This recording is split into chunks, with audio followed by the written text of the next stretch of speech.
qui est en fait la version table ronde de celle qu'on a eue un peu plus tôt avec les médecins au CUSUM, et on a le plaisir de pouvoir faire cette activité à l'UQAM, qui est quand même une université reconnue pour son enseignement et la qualité progressive pendant ces années. Donc on remercie l'université de nous donner cette opportunité.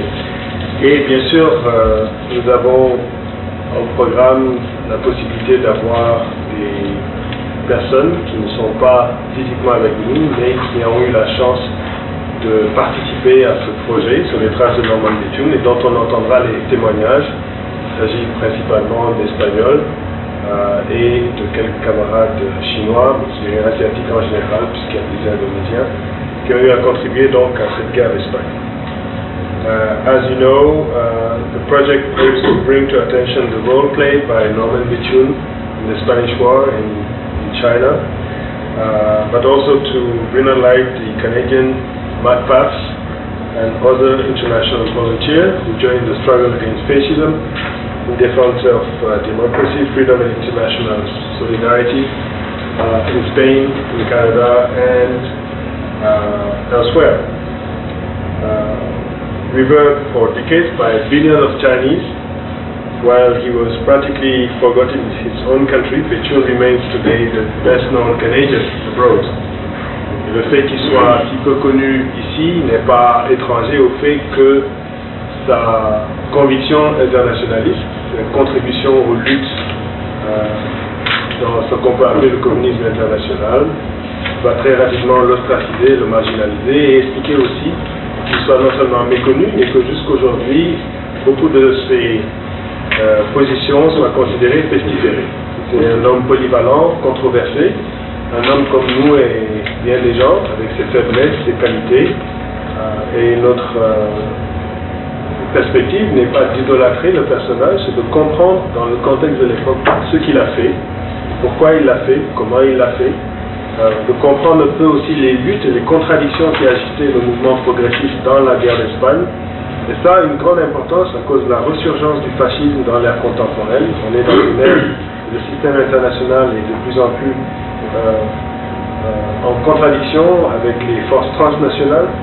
Et donc ce système en gestation, qui est la transformation que la mondialisation entraîne, fait ressurgir les culturalismes, les fascismes et les formes très différentes qui pourtant sont des bégaiements de l'histoire. Et donc pour en parler, on a vraiment l'honneur d'avoir parmi nous Bill Smith et Louis Gill, tous deux qui ont pris leur temps précieux pour venir nous entretenir ce soir de cette dimension. Louis Gill, on le présente plus, c'est un prof, un économiste qui a enseigné dans cette université de 1970 à 2001. Pendant toute sa carrière à l'UQAM, il était reconnu comme un militant actif. Il reste un militant des syndicats des professeurs, le SPUC. Il a publié plusieurs ouvrages, dont quelques-uns restent des briques essentielles à la compréhension des études progressistes. L'économie mondiale et l'impérialisme en 83, les limites du partenariat en 89, les fondements et limites du capitalisme en 96, le néolibéralisme en 2002. Et ce soir, en utilisant certains passages d'un livre intéressant, George Orwell, de la guerre civile espagnole à 1984, on va pouvoir faire ressortir une grande partie des enjeux auxquels était confronté Norman Bethune à l'époque, et remettre aussi les pendules à l'heure dans ce qui a été souvent des zizanies dans le mouvement internationaliste. Bill Smith est revenu ici à Montréal après être passé dans les luttes sandinistes et les luttes de l'IRA avec une image qu'il rapporte 50 ans de secret, la photo inédite de Mao Zedong et de Norman Bethune, en fait la seule photo existante qu'il a gardée avec sa famille pendant toutes ces années, qui est convoitée par la Chine tout entière et qu'il a eu l'immense amitié de nous apporter pour cet événement. Son père a eu la chance de commander le bataillon des MATPAP, le Mackenzie Papineau, Et sa mère était une des compagnes de Béthune, et donc ce qui explique qu'ils ont pu entretenir une correspondance et qu'ils aient hérité de cette importante photo. Il est lui-même, comme vous allez le voir, un militant convaincu, quelqu'un qui a donné beaucoup de temps de sa vie à lutter et qui continue de lutter à partir de son pièce de London, Ontario. Donc on va commencer avec eux, mais c'est juste pour vous dire qu'après, nous essayons de voir des films qu'on a montés. Et je remercie Marcelo Aguayo et Anne-Marie Tézine, ici présentes, qui nous ont aidés à la traduction de l'espagnol vers le français de tous ces camarades qu'on a rencontrés dans notre périple en Espagne, Michel Tisser, Monique de Ginet ici présente, et tous les autres camarades du CIRFA qui nous accompagnent dans cette audition. Alors voilà, sans plus tarder, je vous laisse la parole. Bien sûr, ceci est important puisque nous voulons le diffuser dans tout notre réseau internationaliste pour que aussi l'histoire soit retenue. So the preacher, first of all, he says, first of all, I tell them what I'm going to tell them, then I tell them what I told them. I'll leave out the third part, and you can join the dots yourself. First of all, we're going to talk about international solidarity. There's a lot of questions there. Secondly, we're going to talk about the best thing we can do so far as international solidarity is concerned. And then I'm going to put Bethune in context and read 4 very short poems that were written by people he knew. In fact, a buddy of his, one of Frank Scott here in town, about the time that he wrote the essay Wounds, and we'll give Bethune the final word, and I'll read Bethune's words to end. Okay? International solidarity. The thing is, who are you showing solidarity with, and why are you doing it? So first of all, you have to collect information. Who's doing what to whom? Who are the good guys? Who are the bad guys? We've got La Presse, we've got the CBC, otherwise known as Propaganda Canada. We've got Maclean's Magazine, we've got the New York Times, we've got The Guardian, and so on. But there are other news outlets as well.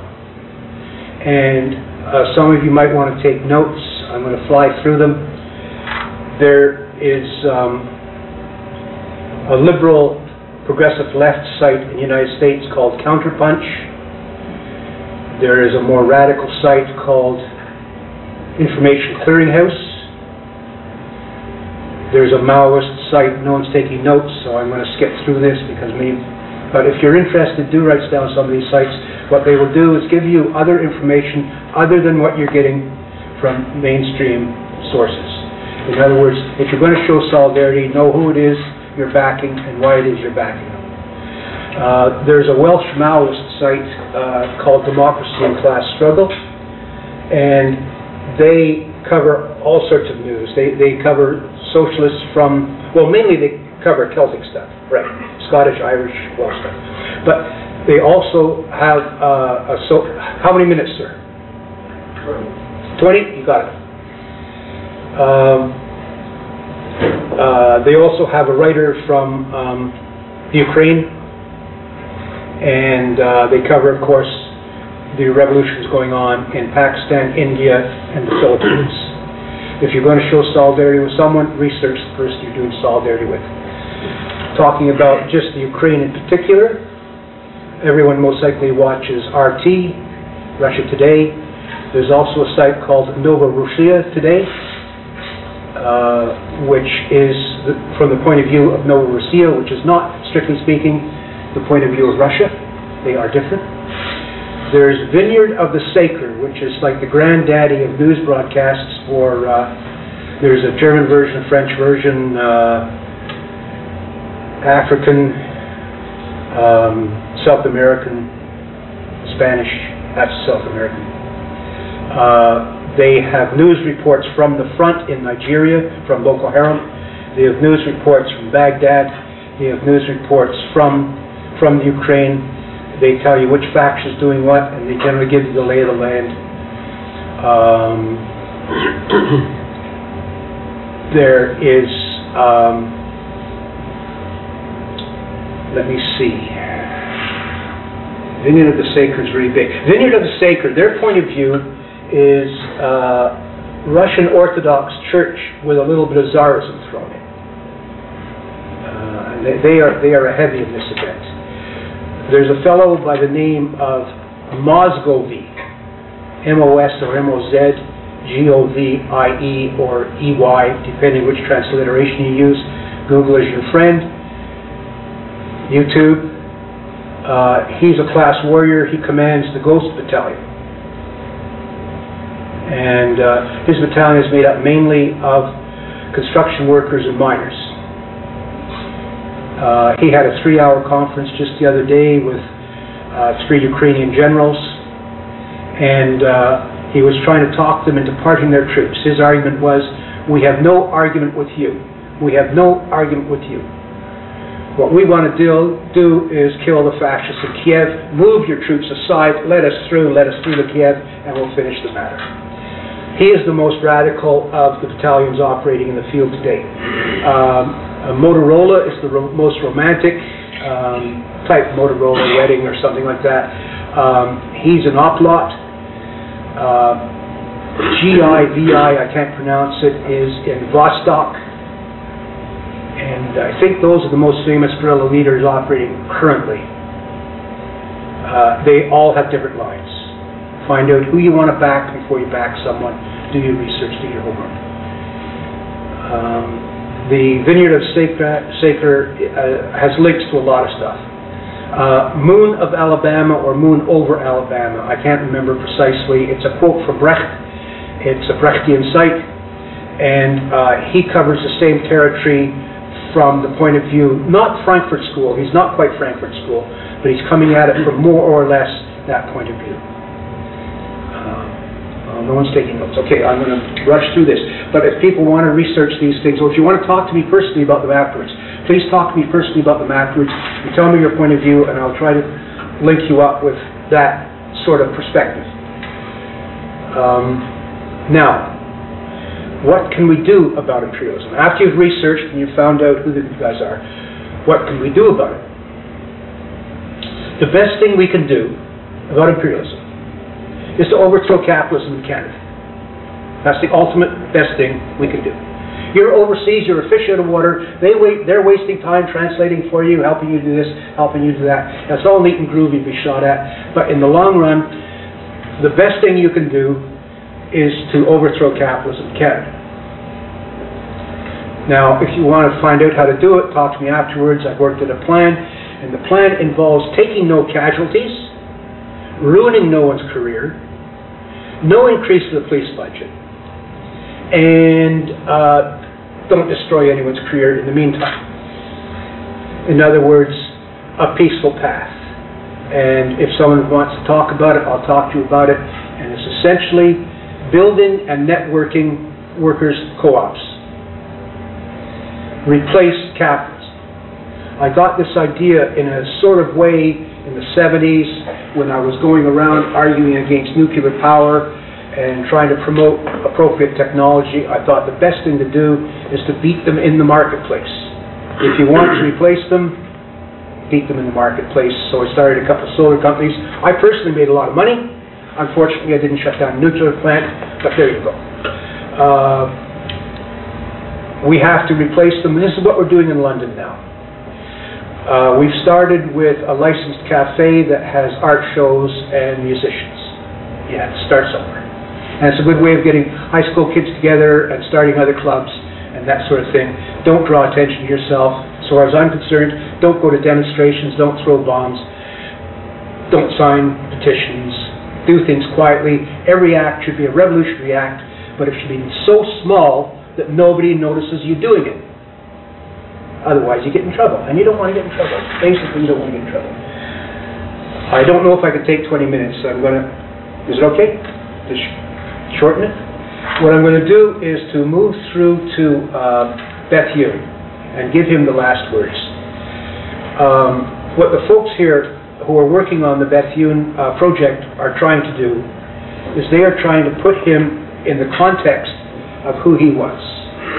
And I was informed earlier this evening that he might not have even been the person who stood in at that time. There might have been other people who were more prominent in the struggle in Montreal in the 20s and 30s. And he is just one of many, and it was through his acts of courage, bravery and self-sacrifice that he has risen to icon status, but he is coming from a milieu. He's coming from the Montreal milieu of that era. I noticed, I drove down here on the 11th of November, and all the road signs were saying, lest we forget, lest we forget, lest we forget. And Prop Can was hooring veterans, and everyone was supposed to be mourning, or they were glorifying war. And you notice the buses here had Oublions something or other on the front. So, lest we forget. I'm going to start with a poem called Lest We Forget by F.R. Scott, who became a very illustrious professor of law at McGill. He signed on there in 1928 and flourished in Montreal at the same time. Lest We Forget by Frank Scott, F.R. Scott. British troops in the Dardanelles were blown to bits by British shells, sold to the Turk by Vickers. And many a brave Canadian youth will shed his blood on foreign shores and die for democracy, freedom, and truth, with his body full of Canadian ores, Canadian nickel, lead, and scrap, sold to the Germans, sold to the Jap, with capital watching the tickers. Okay. Battle Hymn of the Spanish Rebellion by L.A. McKay. Battle Hymn of the Spanish Rebellion. The Church's one foundation is now the Moslem sword, in neat collaboration with flame and axe and cord, while overhead are floating, deep-winged with holy love, the battle plains of Wotan and the bombing plains of Jove.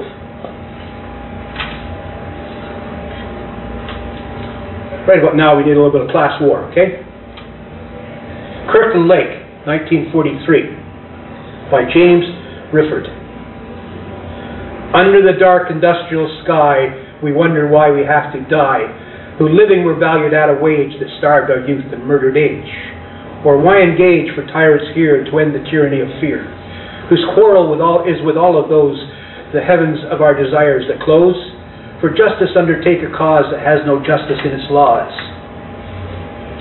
but claims for unity the right forbids that citizens unite. For $30 we shall sell our happiness to mend their hell, to save their cuckoos, clear their nest, redeem with their unrest our rest, and fight for freedom who are not free? Let freemen die, but why should we, who toil to set the rich on high, 3 shifts beneath the smoking sky? Let those who call on us to keep their freedom safe and safe their sleep, account and pledge as higher for the wealth and peace our griefs ensure. A weekend fit for play like theirs, and futures guaranteed from cares, and evenings when not too tired a man his leisures take and pleasures can. A chance for more than daily bread, their daughters for our sons to wed. So working and in wanting we may equal them and be as free. But till that day let not them cry upon our loyal sons to die, who with their usual logic see they die for freedom that are free. And finally, John K. Rook, The Use of Force. Please don't believe the use of force is how we change the social course. The use of force, you surely know, is how we keep the status quo. Now, I'm going to give Bethune the last word. We've talked a lot about him, shown pictures of him, shown movies of him, but let's read something he wrote. This is from 1939. The following article, Wounds, is by Canadian communist and medical doctor Norm Bethune, who died in China serving the revolution.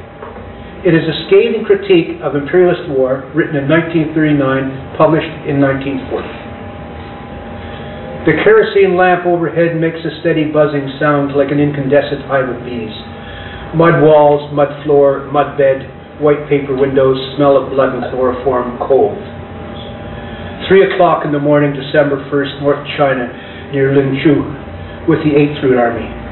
Men with wounds. Wounds like little dried pools, caked with black-brown earth. Wounds with torn edges, frilled with black gangrene, neat wounds concealing beneath the abscess in their depths, burrowing into and around the great firm muscles like a dammed back river running around and between the muscles like a hot stream.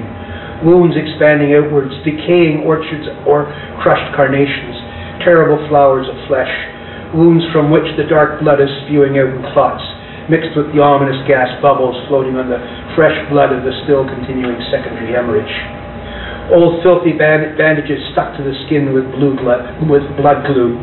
Careful. Better moisten first. Through the thigh. Pick the leg up. Why, it's like a bag. A long, loose red stocking. What kind of stocking? A Christmas stocking. Where is that fine, strong rod of bone now? In a dozen pieces. Pick them out with your fingers. White as dog's teeth. Sharp and jagged. Now feel. Any more? Yes? Left. Here. All? Yes. No. Here's another piece. Is this muscle dead? Pinch it. Yes, it's dead. Cut it out. How can that heal? How can those muscles, once so strong, now so torn, so devastated, so ruined, resume their proud tension? Pull, relax. Pull, relax. What fun that was. Now that is finished. Now that's done. Now we are destroyed. Now what will we do with ourselves? Next, an infant. 17. Shot through the belly. Chloroform. Ready? Gas rushes out of the open paternal cavity. Odor of feces. Pink coils of distended intestine. 4 perforations. Close them. First string the suture. Sponge out the pelvis. 2, 3 tubes. Hard to close. Keep them warm. How? Dip those bricks into hot water. Gangrene is a cunning, creeping fellow. Is this one alive? Yes, he lives. Technically, he is alive. Give him saline intravenously. Perhaps the innumerable tiny cells of his body will remember. They may remember the hot, salty sea, their ancestral home, their first food. With the memory of 1 million years, they may remember other tides, other oceans, life being born of the sea and the sun. It may make them raise their tired little heads, drink deep, and struggle back to life again. It may do that. And this one.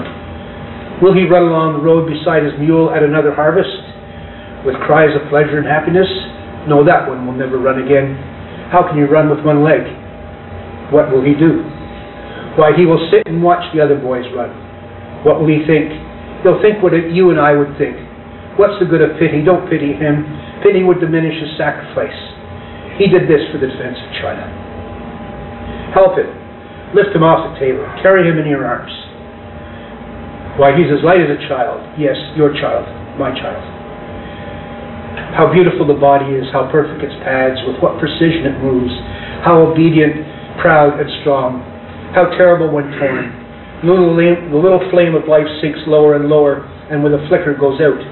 It goes out like a candle goes out, quietly and gently. It makes no protest on extinction, and then submits. It has had its day, then is silent. Any more? 4 Japanese prisoners. Bring them in. In this community of pain, there are no enemies. Cut away that blood-stained uniform. Stop that hemorrhage. Lay them beside the others. Why? They're as like as brothers. These soldiers, professional man-killers? No, these are amateurs in arms. Workmen's hands. These are workers in uniform. No more. 6 o'clock in the morning. God, it's cold in this room. Open the door.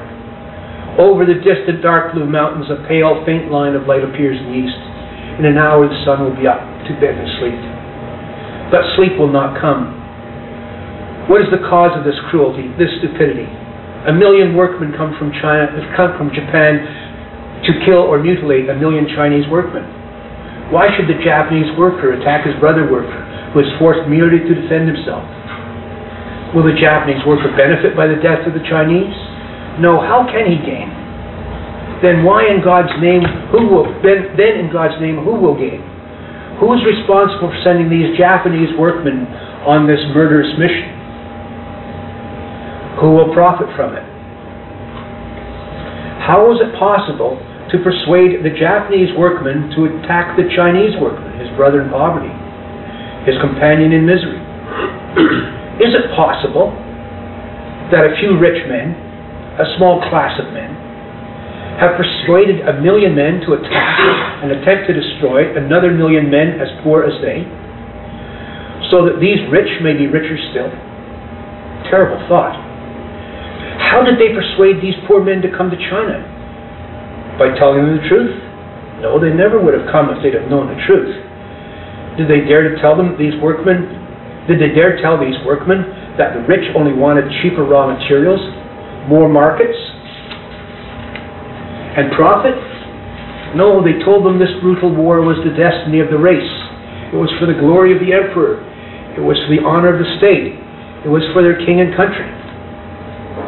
False. False as hell. The agents of a criminal war of aggression such as this must be looked for like the agents of any other crime, such as murder, among those who are likely to benefit from the crime. Will the 80 million workers of Japan, the poor farmers, the unemployed industrial workers, will they gain? In the entire history of the wars of aggression, from the conquest of Mexico by Spain, the capture of India by England, the rape of Ethiopia by Italy, have the workers of these victorious countries ever known the benefit? No, these never benefit from such wars. Does the Japanese workman benefit by the natural resources, even of his own country, by the gold, the silver, the iron, the coal? Long ago he ceased to possess that natural wealth. It belongs to the rich, the ruling class. The millions who work those mines live in poverty. So how is he likely to benefit by the armed robbery of the gold, the silver, the iron, and the coal from China? Will not the rich owners of the one retain for their own profit the wealth of the other? Have they not always done so? It would seem inescapable that the militarists and the capitalists of Japan are the only class. It would seem inescapable that the militarists and the capitalists of Japan are the only class likely to gain by this mass murder, this authorized madness, this sanctified butchery. That the ruling class, the true state, stands accused. Are wars of aggression, wars for the conquest of colonies then, just big business? Yes, it would seem so. However much the perpetrators of such national crimes seek to hide the true purpose under banners of high-sounding abstractions and ideals, they make war to capture markets by murder, raw materials by rape. They find it cheaper to steal than exchange, easier to butcher than to buy. This is the secret of war. This is the secret of all wars. Profit, business, profit, blood money. Behind all stands the terrible, implacable God of business and blood, whose name is profit. Money, like an insatiable Moloch, demands its interest, its return, and will stop at nothing, not even the murder of millions, to satisfy its greed. Behind the army stand the militarists. Behind the militarists stand finance, capital, and the capitalists. Brothers in blood, companions in crime. What do these enemies of the human race look like? Do they wear on their foreheads a sign so that they may be told, shunned, and condemned as criminals? No, on the contrary, they are the respectable ones. They are honored. They call themselves and are called gentlemen. What a travesty on the name. They are the pillars of the state, of the church, of society. They support private and public charity out of the excess of their wealth. They endow institutions. In their private lives they are kind and considerate. They obey the law, their law, the law of property. But there is one sign by which these gentle gunmen can be told. Threaten a reduction on the profit of their money, and the beast in them awakens with a snarl. They become as ruthless as savages, as brutal as madmen, as remorseless as executioners. Such men as these must perish if the human race is to continue. There can be no permanent peace in the world while they live. An organization of human society as permits them to exist must be abolished. These men make the rules. Thank you, Norman Becky.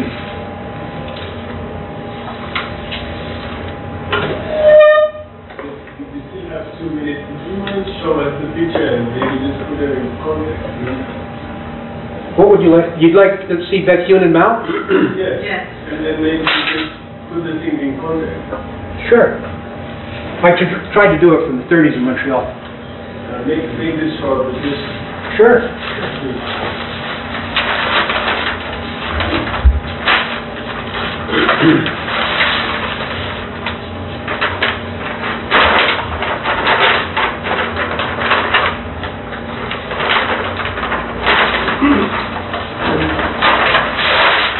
This is the only picture that I know of existing of Chairman Mao and Bethune. It was taken at the ceremonies at Yan'an on the 1st of May. 1939, it arrived at my mother's place in a love letter from Bethune asking her to go to China. There's the stuff right there, if you want to take a look at it. Just show it to the camera. Oh, okay, sure. Here is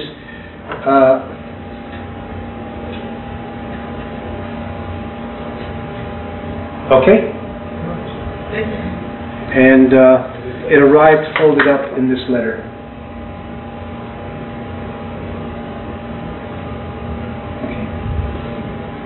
Okay, sir?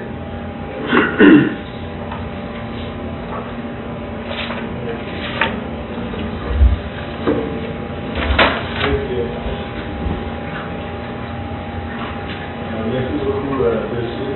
Désolé pour ceux qui pratiquent une langue anglais, donc j'espère qu'il y a personne qui a des difficultés à parler anglais parce qu'en ce moment c'est laborieux, mais ce qu'il a fait en synthèse, c'est d'abord de rappeler les sources possibles d'informations disponibles pour riposter. Pour lui, pour dire en quelques mots, on peut lutter contre l'impérialisme, mais en fait, les tactiques les plus solides sont celles qui sont finalement les plus discrètes, les basent sur leur propre terrain. Il a parlé de différentes sources d'informations alternatives et à titre d'illustration, lu 4 poèmes de résistance et un long passage de Norman Bethune sur l'horreur de la guerre et la perfidie de la bourgeoisie. Oui. Alors, merci Bill, c'était très intéressant. Je remercie aussi le CIRFA de m'avoir invité à prendre la parole à l'occasion de cet événement. Il est remarquable que la renommée de Norman Bethune repose essentiellement sur les faits et gestes des 4 dernières années de sa vie. Passé en Espagne, et puis ensuite en Chine, où il s'est dévoué corps et âme en tant que médecin sur la ligne de front. Cela ne veut évidemment pas dire que sa vie jusque-là avait été sans intérêt ou banale, loin de là. Je rappelle quelques éléments de cette vie avant de passer à ce qu'il a fait en Espagne. D'abord, il a été conscrit en 1914. Il a été brancardier dans l'armée canadienne en France où il a été blessé. Il est revenu ensuite enrôlé de nouveau en 1916, cette fois-là dans la marine en tant que chirurgien. À la fin de la guerre, pendant 10 ans, il a été chirurgien en Angleterre, aux États-Unis et au Canada. Mais 10 ans plus tard, c'était en 1926, il a été frappé par cette terrible maladie qu'est la tuberculose. Et à ce moment-là, il a été alité pendant une année complète, en sanatorium. Faisant preuve d'une détermination et d'une audace hors du commun, il a exigé de ses médecins qu'ils lui appliquent une thérapie qui était alors à l'état de l'expérimentation, même s'il y avait des risques. Et ces médecins ont été contraints de le faire parce qu'il les a menacés de le faire lui-même s'il ne le faisait pas. 2 mois plus tard, Bethune était complètement guéri. Et c'est alors que, en 1926, il est devenu chirurgien thoracique. Il a exercé sa profession, en particulier à l'hôpital Royal Victoria, et ensuite à l'hôpital de Cartierville, l'hôpital Sacré-Cœur de Cartierville, où il était directeur des services de chirurgie pulmonaire. C'est là en particulier, si on veut faire une anecdote, qui a sauvé de la mort l'essayiste et syndicaliste Pierre Vadeboncoeur. Ce n'est vraiment qu'en 1935 que sa vie a pris un nouveau cours et qu'il a plongé à ce moment-là dans une action sociale et politique à laquelle il a, à partir de ce moment-là, consacré toutes ses énergies et toutes ses compétences dans la plus complète abnégation. Il a expliqué je cite d'abord Larry Hannon, qui est un auteur qui a écrit un livre très intéressant sur Béthune, et qui explique que jusqu'à cet âge-là, Béthune n'avait jamais fait de politique, qu'il n'avait jamais eu la moindre intention de se réclamer de la gauche. Même Béthune a dit dans une conférence en 1937, après être revenu d'Espagne, il dit « Jusqu'à l'âge de 45 ans, je n'étais qu'un médecin et rien d'autre. Je ne votais même pas. » Ce sont les lamentables conditions économiques et sociales de la période de la Grande Dépression des années 30 qui l'ont amené d'abord à s'investir dans la fondation du groupe montréalais de protection de la santé publique et à combattre le manque terrible de soins dont bénéficiait la population moins nantie, qui frappait, comme il l'a dit, pour employer ses paroles, au premier titre, la classe ouvrière et les démunis. Vinrent ensuite, et surtout, ses engagements dans le camp antifranquiste en Espagne, de novembre 1936 à mai 1937, où il s'est fait connaître mondialement par la mise au point de sa technique de transfusion sanguine sur le front.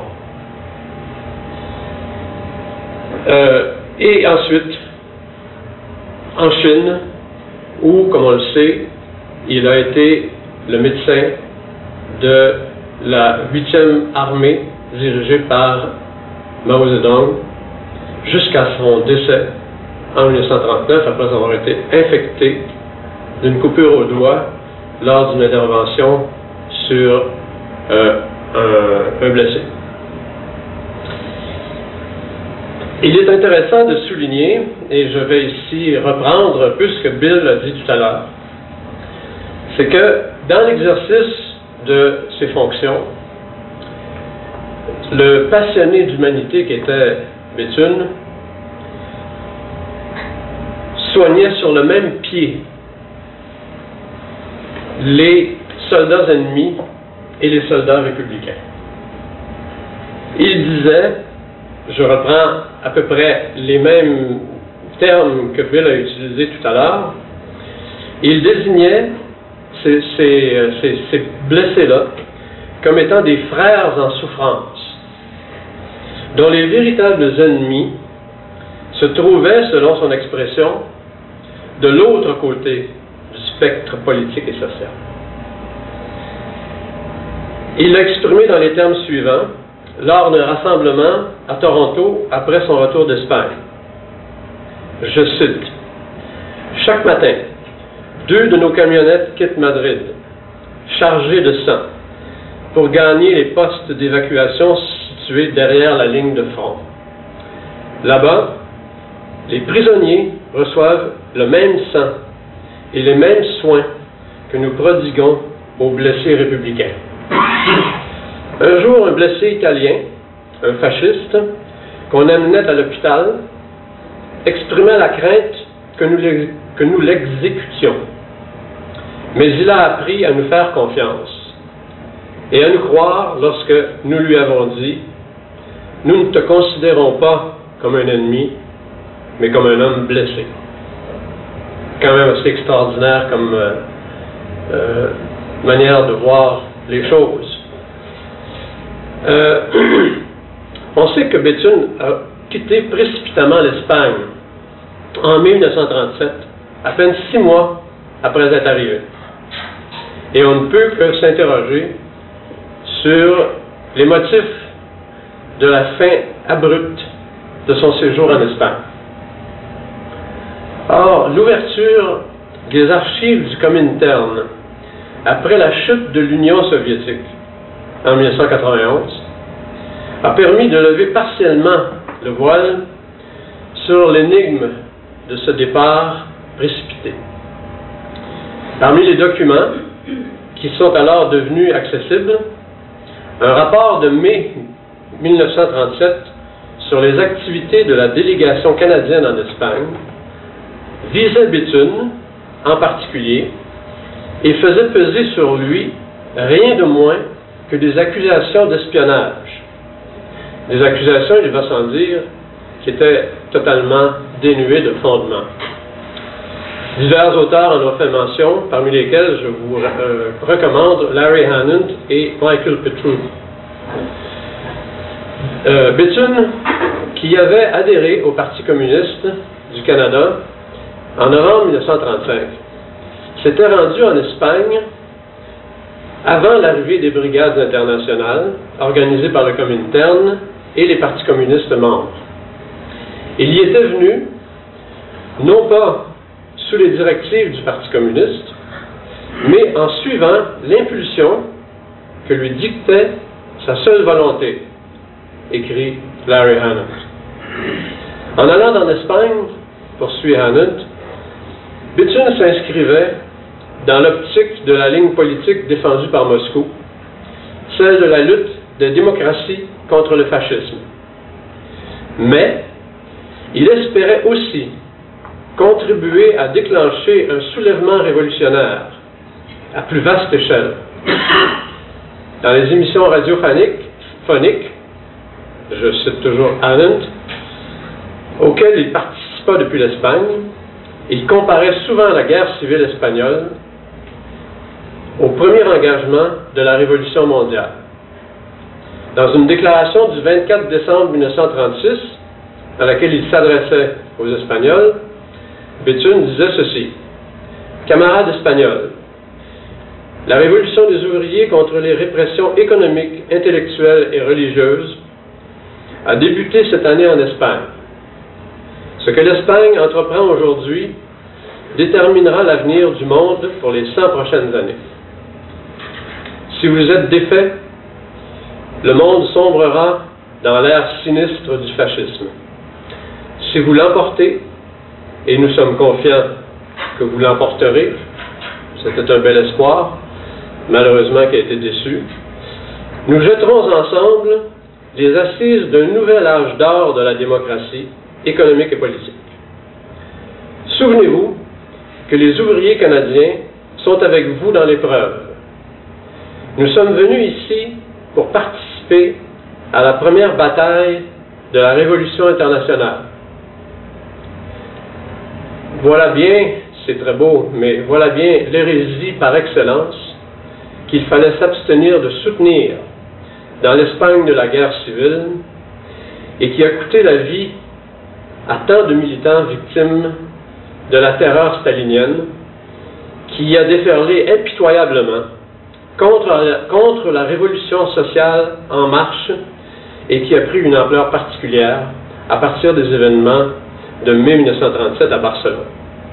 Parmi les victimes de cette terreur, des centaines de volontaires des brigades internationales ont été exécutés sommairement sous les ordres du conseiller politique, membre du Parti communiste français André Marty, surnommé le boucher d'Albacete, du nom de la base d'accueil des brigades internationales, située à 250 km à l'est, au sud-est de Madrid, où l'épuration, entre guillemets, des volontaires étrangers était menée sans détour.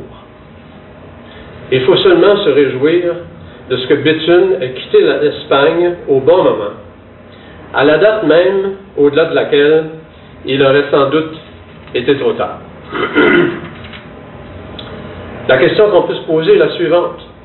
Pourquoi l'apologie de la Révolution mondiale, dont Béthune se faisait le protagoniste au nom d'un internationalisme profondément ancré en lui, était-elle une hérésie aux yeux de ceux qui détenaient alors le pouvoir réel en Espagne, c'est-à-dire l'appareil du Comintern, sous les ordres de Moscou, et son relais local, qui était le Parti communiste espagnol, devenu, à la faveur de l'aide militaire soviétique, la principale force politique du pays.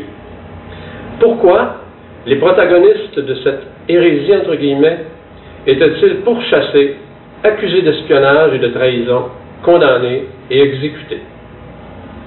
Il semble bien à première vue que cela soit un paradoxe. Mais ce paradoxe n'est qu'apparent.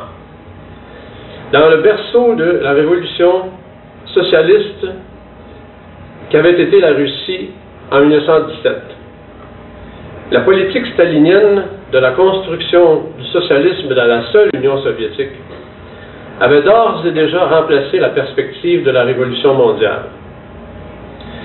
Le régime dictatorial de la bureaucratie stalinienne avait liquidé la République des conseils ouvriers, la République des soviets, pour se substituer à elle. Pour ce régime, la révolution en marche en Espagne ne pouvait que constituer une menace, en risquant de s'étendre à d'autres pays et de raviver en Urs une flamme qui avait été étouffée. Le peuple espagnol, en effet, ne s'était pas uniquement dressé contre Franco. Il avait entrepris, dans ce mouvement pour faire échec à l'insurrection militaire, une transformation de fond en comble de la société. L'écrivain britannique George Orwell, auteur entre autres des célèbres romans La ferme des animaux en 1984, qui a combattu en Espagne pendant la guerre civile, au moment même où Béthune y était, et qui est passé à deux doigts de laisser sa peau lorsqu'une balle lui a traversé la gorge à quelques millimètres de la carotide, le décrit de la manière suivante dans son récit de sa participation. Je cite: « La classe ouvrière espagnole ne résiste pas à Franco au nom de la démocratie et du statu quo. Sa résistance accompagna, on pourrait dire qu'elle fut faite, d'une insurrection révolutionnaire caractérisée. Les paysans saisirent la terre, les syndicats saisirent beaucoup d'usines et la plus grande partie des moyens de transport. Les églises furent saccagées partout parce que on avait parfaitement compris que l'Église espagnole était partie intégrante de la combine capitaliste. C'était là, dit Orwell, le genre d'effort que probablement seuls peuvent accomplir des gens convaincus qu'ils se battent pour quelque chose de mieux que le statu quo. Il serait difficile de croire que les anarchistes et les socialistes, qui étaient l'âme et le nerf de la résistance, accomplissaient de tels exploits pour sauvegarder la démocratie capitaliste, qui ne représentait rien de plus à leurs yeux, surtout à ceux des anarchistes, qu'un appareil centralisé d'escroquerie.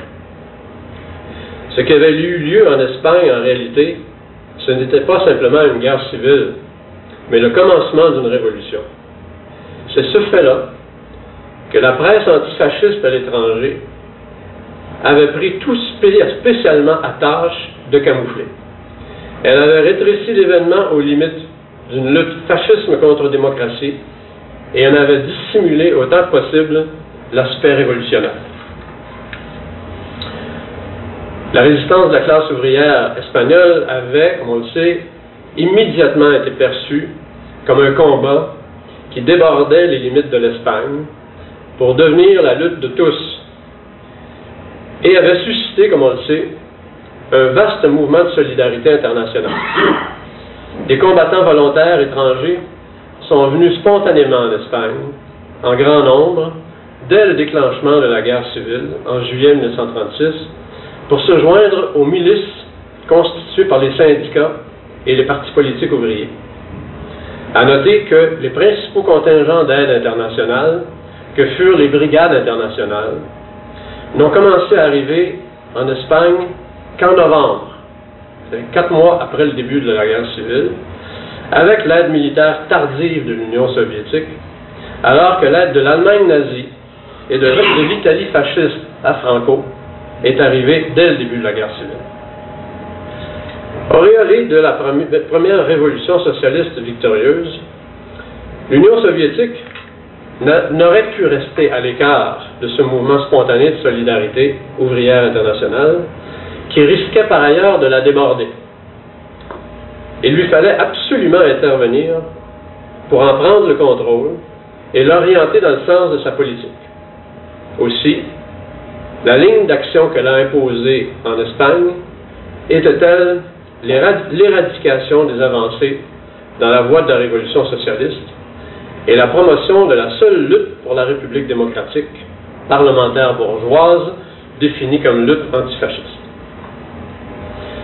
Le futur secrétaire du Parti communiste espagnol, Santiago Carrillo, qui était alors le dirigeant des jeunesses socialistes unifiées, l'a clairement exprimé dans les termes suivants en janvier 1937.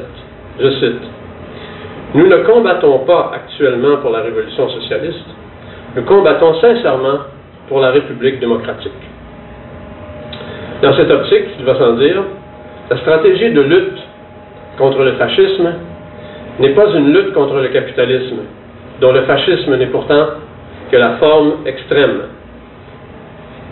C'est tout simplement la lutte pour la forme parlementaire du capitalisme et pour la préservation de la propriété privée qui en est le fondement.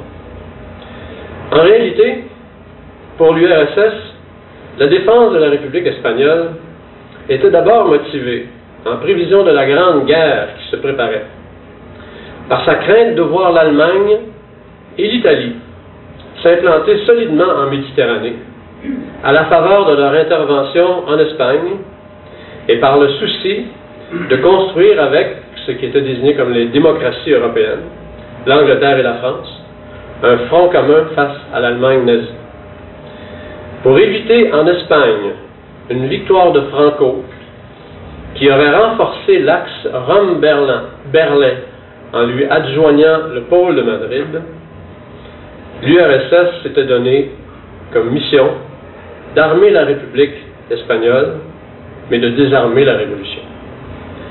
La recherche d'alliance avec les démocraties, entre guillemets, qui étaient la France et l'Angleterre, amena Staline à mettre tout son poids pour inciter le gouvernement républicain espagnol à ne rien faire qui puisse provoquer la détérioration de ses rapports avec elle.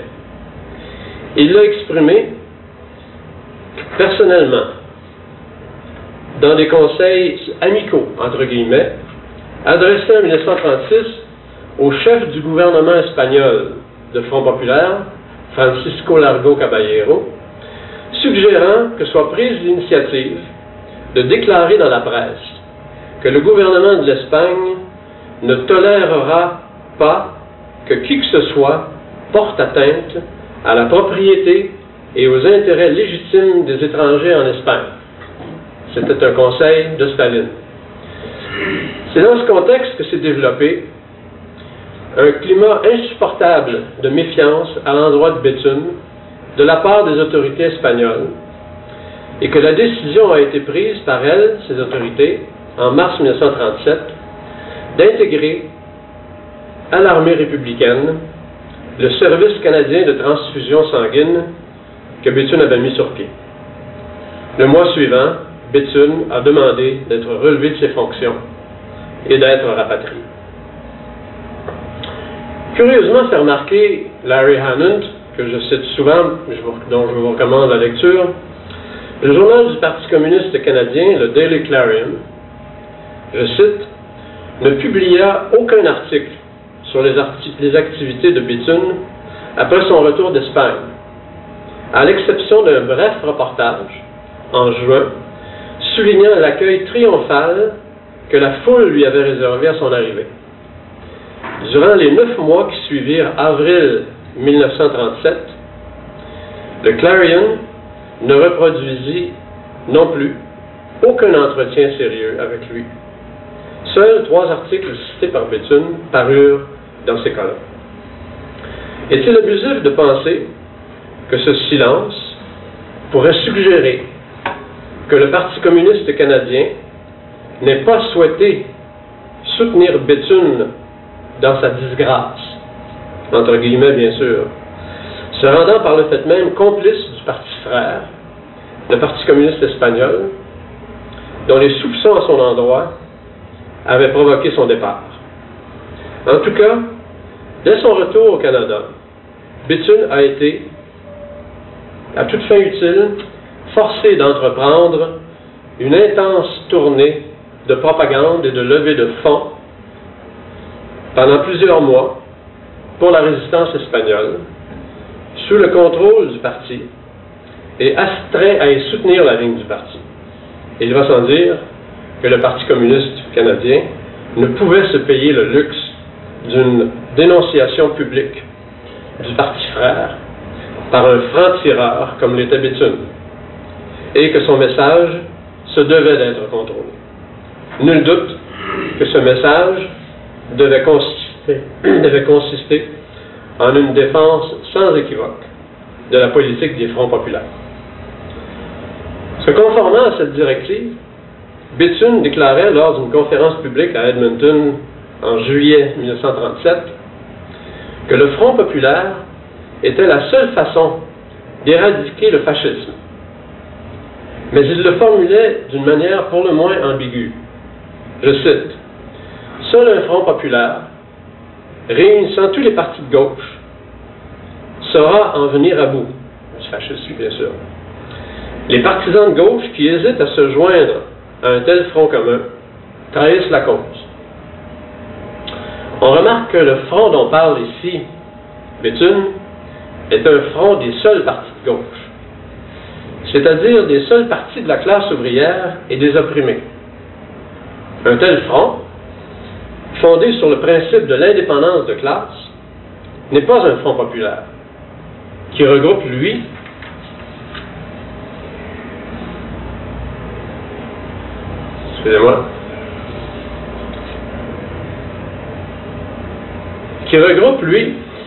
les partis de gauche et les partis de droite, c'est-à-dire les partis de la classe ouvrière et les partis de la bourgeoisie, et qui est donc fondé sur le principe de l'alliance des classes, et non de l'indépendance de la classe ouvrière et des opprimés.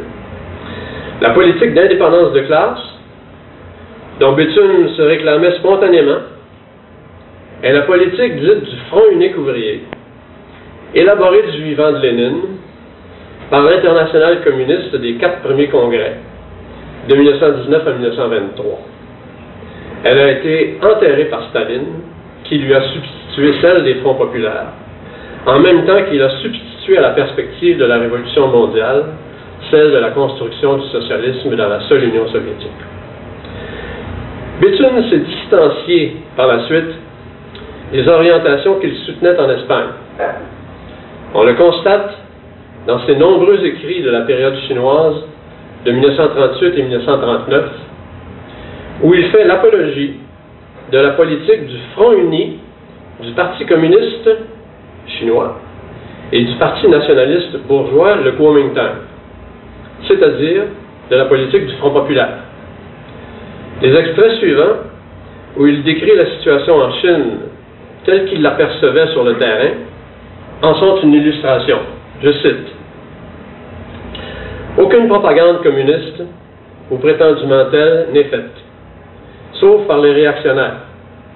Absolument rien n'est envisagé pour confisquer la propriété, collectiviser la terre ou abolir le système capitaliste. La révolution prolétarienne est volontairement suspendue. La révolution bourgeoise prime. Il n'y a rien de communiste ici. La région n'est pas gouvernée par un soviet, mais par un front uni. Le seul qui ose encore prêcher le communisme pur et la révolution prolétarienne en Chine, c'est le trotskiste. Tout le monde admet que la 8e armée de route et le Parti communiste avaient assez d'influence dans la région pour y former un soviet. Si les communistes l'avaient voulu, ils auraient eu la partie relativement facile. Ils ne l'ont pas voulu. Ils ont plutôt insisté pour un gouvernement de front uni. Il va sans dire que cette vision des choses ne pouvait que rassurer tant le Parti communiste canadien que le Parti communiste chinois, qui étaient l'un contre l'autre, comme l'autre, sous la botte de Staline. Rappelons que ce n'est que 10 ans plus tard, en 1949, que le Parti communiste chinois a tourné le dos à la perspective d'un gouvernement de front uni avec le Kuomintang, dont le programme de démocratie nouvelle et de capitalisme progressiste devait conserver intacte la propriété privée des moyens de production et mettre en veilleuse la réforme agraire amorcée lors de la Grande Marche du milieu des années 1930 et qui a procédé à l'expropriation complète du capital et de la propriété foncière. Je vous remercie.